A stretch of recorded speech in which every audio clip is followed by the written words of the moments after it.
पाथर्डीत आमदार राजीव राजळे यांनी खरेदी विक्री संघाच्या निवडीच्या पार्श्वभूमीवर ॲडव्होकेट प्रताप ढाकणे यांच्यावर टीका केली होती। टीकेला उत्तर देण्यासाठी ढाकणे यांनी पत्रकार परिषद घेतली आहे। पाथर्डीत खरेदी विक्री संघाच्या निवडणुकीच्या पार्श्वभूमीवर माजी आमदार राजीव राजळे यांनी मेळाव्यात केदारेश्वर कारखान्याचे अध्यक्ष ॲडव्होकेट प्रताप ढाकणे यांच्यावर टीका केली होती। त्याला उत्तर देण्यासाठी ढाकणे यांनी पत्रकार परिषद आयोजित केली। त्यामध्ये राजीव राजळेंच्या खाजगी शेतात राबायला कारखान्याचे कामगार आहेत, रुद्धेश्वर साखर कारखान्याच्या कारभारात काय चाललंय हे तपासा, एकच मालमत्ता तारण दाखवून 4 वेळा वेगवेगळे कर्ज घेतलंय याची चौकशी करा, मग माझ्यावर आरोप करा, असं ढाकणे यांनी पत्रकार परिषदेत बोलताना सांगितलंय। खरेदी विक्री संघाची निवडणूक सुरू झालेली आहे। अर्ज त्या ठिकाणी जगदंबा विकास आघाडीच्या वतीनं 17 ठिकाणच्या जागेसाठी 17 अर्ज दाखल झालेला आहे। खरेदी विक्री संघाच्या निवडणुकीच्या निमित्तानं आमच्या विरोधकांनी या ठिकाणी बैठक घेतली होती आणि त्या बैठकीत आमच्या मित्रांनी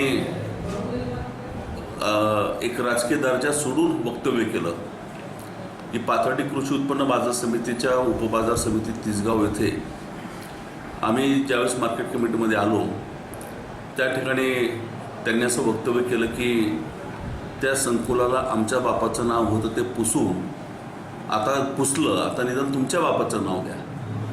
त्यांचं म्हणणं बरोबर आहे, त्यांच्या बापाचं नाव पुसलं आणि मी माझ्या बापाचं नाव दिलं आणि छत्रपती शिवाजी महाराज हे निश्चित मला बापाच्या ठिकाणी आहेत, कारण मी महाराष्ट्रीयन आहे, मी मराठी मनुष्य आहे आणि या मातीत जन्मलेल्या प्रत्येक माणसाला शिवाजी महाराजांचं स्थान हे वडला इतकंच अत्यंत अभिमानाचं आहे। मग त्यांना ते वडलं आहेत की नाही हे मला माहीत नाही आणि मग त्याच्याबद्दल त्यांनी त्रागा व्यक्त करणं हे चुकीचं आहे।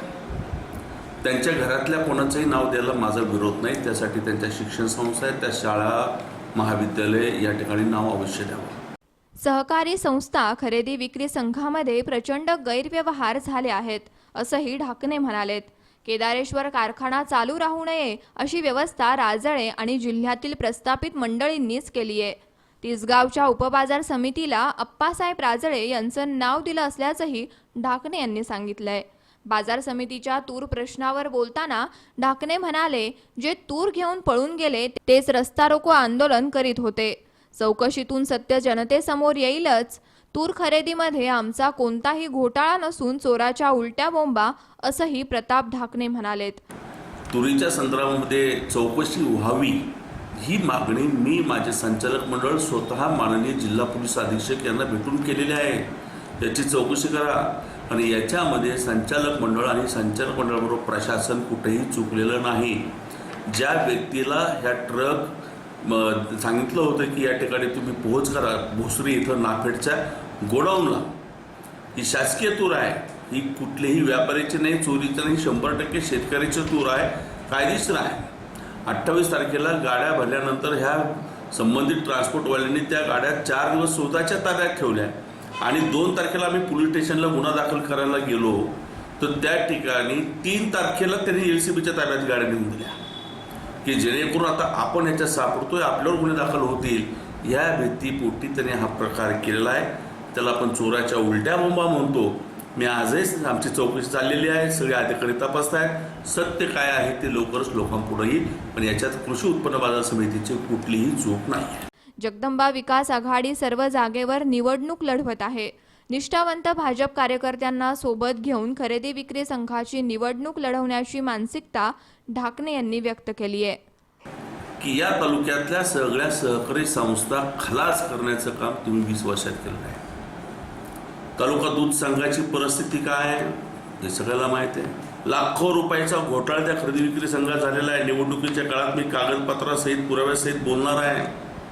त्या ठिकाणी एकच पेट्रोल पंप खरेदी विक्री संघाने चालवला, त्या पेट्रोल पंपाचं काय इतिहास आहे ह्या सगळ्या पाथर्डीकरांना माहिती आहे आणि सहकार तुम्ही आम्हाला शिकवण्यात आहे, पण सहकार शिकवता तर हे ध्यान ठेवा की कृषी उत्पन्न बाजाराच्या संदर्भात आपण बोलताना कृषी उत्पन्न बाजार समिती तुमचीच सत्ता होती, तुमच्या सत्तेमध्ये प्रचंड गैरव्यवहार झाला, त्याची चौकशी झाली आणि शासनाने चौकशी करून त्या ठिकाणी प्रशासक नेमला. तुम्हाला कोणता नैतिक अधिकार आहे आम्हाला सहकार्याबद्दल बोलण्याचा? तुम्ही केदारेश्वरचं सांगता. केदारेश्वरच्या बाबतीमध्ये या जिल्ह्यातल्या प्रस्थापित तुमच्या सहित सगळ्या मंडळींनी केदारेश्वर सतत बंद कसा राहील, कारण तो ऊसतोडणी कामगाराचा कारखाना आहे आणि तो कसा बंद राहील, कसा विकेल, याची सतत तुम्ही काळजी वाहिली. मदत तर सोडाच, पण बंद पाडण्याचा प्रकार तुम्ही सातत्याने केला.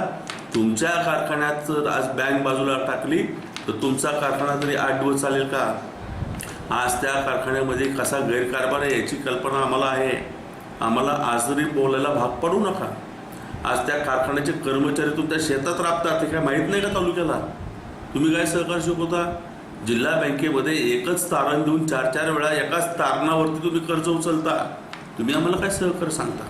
या ठिकाणी आम्ही जगदंबा विकास आघाडीच्या वतीनं अर्ज भरलेले आहेत आणि त्याचबरोबर भारतीय जनता पार्टीचे जे निष्ठावंत कार्यकर्ते आहेत त्यांनी देखील व्यक्तिगत मतदारसंघामध्ये अर्ज भरलेले आहेत. निश्चितपणानं सगळ्यांना सोबत यायची आमची मानसिकता आहे.